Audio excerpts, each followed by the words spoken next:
Hello there everybody and welcome to episode 9 of my quick tutorial series for Dwarf Fortress. So for today we finally got the metal and alloy topic at hand. I took the liberty to prepare a little bit of an area down here that we're going to use for this purpose. So, first up, there is a playlist link down there below. If you are new to this series, check it out. I'm explaining the entirety of all Dwarf Fortress's functions in this series, so just as a quick pointer. Let's get to the metal industry itself. To get started, we do require a plethora of different workshops. First and foremostly, obviously, the metalsmith. The metalsmith's workshop does always require an anvil.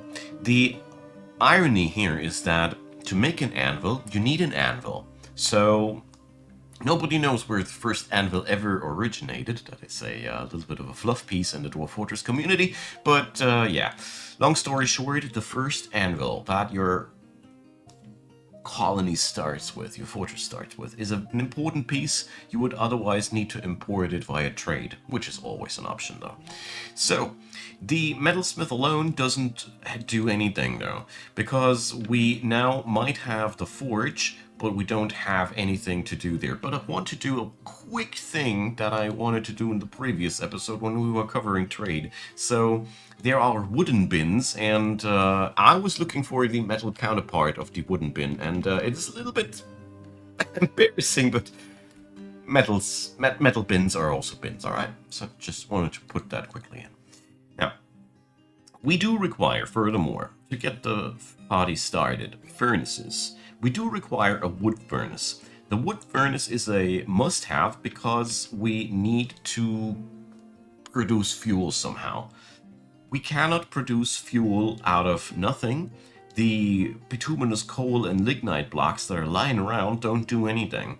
We also do require a smelter because, you know, we will be only able to work with the metal once it is properly smelted into ingots. So the forge is truly the last piece of the chain, but I felt like we're going to build it up this way this time. So after we got the smelter up and running, we have now the ability to smelt all manner of different things. But you see here already, it all comes down to the check mark. We do require fuel. The really most interesting part here to begin with is that at the smelter we can make coke from bituminous coal and coke from lignite. So coal needs to be refined into fuel before we can actually use it, and that is the whole sole reason why you do need a wood furnace down here. It doesn't work without. You do require one piece of charcoal to get the party started, so to speak. An alternative to all the fuel there is using magma workshops. These do take their fuel needs from down below from a reservoir of magma. The problem is you need a reservoir of magma. We're going to cover in a different episode how to do that, but today is not the day. So that job has been done quickly. Log gets transformed into charcoal. So let's do this. As you see here, the charcoal is already marked for transport. It's a little trick that I love to use. Click the padlock once and twice, and now it is free to take. So I do want to do a real quick thing here with the stockpile zones. We already know how to do these. Here's a couple of them that I personally find useful for these environments. So when you go on over here and go for bars and blocks, you find in bars other material, coal. Yeah, that's fuel. That's all of the fuel. So configuring it like this does make it so that we put the coal over there. So since there are now two stockpiles that have the same kind of configuration, so this one takes coal and the other one takes coal, here's a little trick. So you go into this segment and you now tell this stockpile to take items from the other stockpile. This means that whenever coal lands in this one, it'll be ultimately transported downstairs to the other one. Just a little side trick. So, let's see. Where does the coal get carried to? To the wrong spot, just like I thought. You could also, of course, to sum it up here, this little game of stockpiles, you can, of course, go over here and start excluding the coal from this stockpile, and then there's only one legit spot and it'll land there. As you can see here, there's also a bin already carried there because your dwarves do their best to store their things appropriately. So another stockpile we're creating down here for metal. So when you go to the stone tab, you see there's different areas here. And I'm going to make it myself easy for today. We're just going to haul all metal ores into this place here. This is a bit of a double-edged sword. I would not recommend it in a larger scale. The thing is, we were so far only carrying lightweight things. Now we are ordering our forts people to haul entire lobs of metal ore. As you can see, these have a pretty hefty weight, and people carrying these are severely slowed down while carrying these. Little trick that you can do here is configure wheelbarrows. Wheelbarrows allow the dwarf in question to just put the stuff into the wheelbarrow and be driving faster. One fun caveat here, wheelbarrows by the way are made out of wood and out of metal. One fun caveat here is the dwarf who carries all day is also the dwarf who grows stronger every day and will eventually carry these very fast because he's a strong dwarf. In this game, all of these things work like that. If your dude does something, he will become better at it. And many gamers of Dwarf Fortress have utilized this already quite massively. Alright, on to the next thing.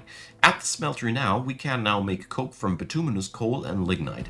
In the hierarchy, bituminous coal is more powerful than lignite. Bituminous coal does create more coke than lignite, but both of them do create more fuel than charcoal. So charcoal is the worst in the hierarchy, where you only get one piece of fuel out of each log. And let's check this out. As you see here at the bituminous coal, just take a moment because our dude is no good coal maker. And here you can see 8 pieces of coke. We can now use this 8 times to do something.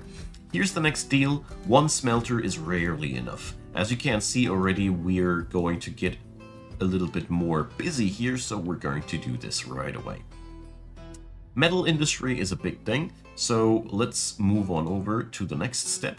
We can now smelter the ores that we have into bars. So hematite, limonite, and magnetite are all ores of iron. This is really important because this is one of the most desirable ores. If you go here into the labor tab, with a hammer icon here or the hotkey Y, you can also check out in the economic stone tab what it's all good for. I mean, I had no clue that the ore of nickel is garnierite before I started playing Dwarf Fortress, and a lot of other things I have learned that I had no flippin' clue about. So it's pretty normal and standard to have no clue at the beginning. But I'll cover up the most important things in this video. So we're going to smelt 1 lob of hematite ore and 1 lob of tetrahedrite here. So we have a little bit of copper and a little bit of iron. In Dwarf Fortress, all of these metals have very different stats. But if you are entirely new to all this, it's sufficient to note iron and bronze are the best standard type metals for weaponry and armor. We're going to do bronze, theoretically, at least in this video when I'm introducing alloys. And steel is one of the best things that you can get. It gets its own video for the steel industry. And practically all other metals are for decorative purposes.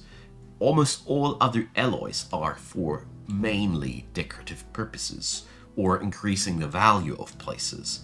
So the game features a ton of different items, but if you are really only after the gameplay relevant things, iron and bronze for a good start into the warfare economy. If you don't have it, copper is a good substitute, and if you want to have high-end stuff, go steel. More about that in the series passing. So one thing that I did here, I did assign a new a new stockpile zone, and I'm going to allow this here to be the place where the metal bars are being stored. So now we have a sort of a cycle here. Fuel here, ore here, bars there. So altogether we can now work it out a little bit. When we go for the general work orders, Here's one thing that I generally like to do. Make coke from bituminous coal or lignite, depending on what you got, and limit it to a grand total of 100, something like that. So whenever we have less than 100 coke available, fuel, the dudes in your fort will start doing their thing again. So, once we have ingots and fuel together, we can finally go to the forge and make things out of metal. Furniture out of metal is among the most impressive value generating things in Dwarf Fortress. So, a piece of furniture made out of metal is tremendously much more valuable than one made out of stone. Let's see, I hope I can get the impression here. Let's make quickly one weapon rack out of stone for a quick comparison. So altogether, this is pretty much how it works. There's now only one more thing that we don't know yet, and that's alloys. As a quick thing, if there's smelt in front of the work order, you make a plain old metal. If there's make in front of the work order, you make a alloy. Alloys are made by mixing two different metals together. Ic0n is a mixture of gold and silver, for example. All these are different concoctions, and I've made 2 videos about the entire topic, or you check out the DF wiki. I link all of it in the description box below. In short, making alloys increases the value even further. Electrum is a wonderful... Electrum is, I think, gold and silver. Whatever. It's a little bit complicated, and many of these alloys I need to look up how they are made myself before I do them, because apart from bronze and Ic0n, I rarely do other alloys. The thing here is quite simple. There's with most alloys a option to make them out of bars or make them out of ore. Prefer always to make them out of ore. It's more productive. This is because, for example, where do we have some tetrahedrite here?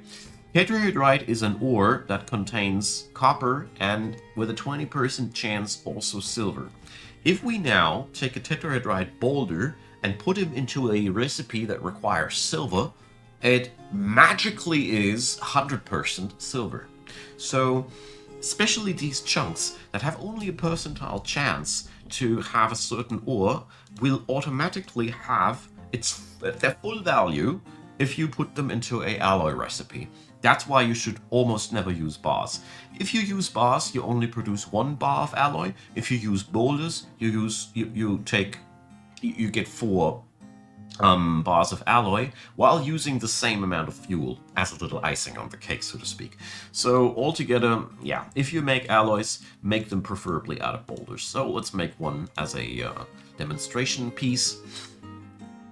As you can see here, our dudes are already stockpiling the fuel like crazy, exactly like they should. And now our dwarf in question carries the tetrahedrite boulder over there, carries the other required boulder over there, and then they start making that alloy. At the forge, you always have to specify what kind of metal you want to use, and if the metal is not available on the specific task, it can't be used. So, for example, weapons cannot be made out of all metals. Gold can't be used for weapon making, and various others. So, I will explain. Yeah, it's obviously copper and silver. Let's see here. I will explain how and why we use which metal for armor and such when we're going into the military video, but with everything I've shown you here now, you have the basics under control. You can now make out of metal whatever you see here at the Metalsmith's Forge. Obviously, you can order mass production of all of these things. As a last thing that I like to use in these, so for example, with the smelters, I choose which metal I have plenty of, let's say here magnetite, and then here again specify the total amount of bars that you want to have until your needs are fulfilled. and then the rest will be done automatically. I strongly recommend to automate these things if you have plenty of fuel. If you don't have plenty of fuel, you might want to do things manually so you don't waste the few scripts of charcoal you have. No more to say. Was a bit of a bigger topic here. I hope it helped you out. We're going to cover in the upcoming episodes more of these, so let me know in the comment section what you want to know as well. And leave a like, leave a subscribe, consider checking out the playlist link like I said. Many thanks to all the supporters of the series and of the channel. Deeply appreciate you, and of course, many thanks for watching this video. See you all next time. Bye bye.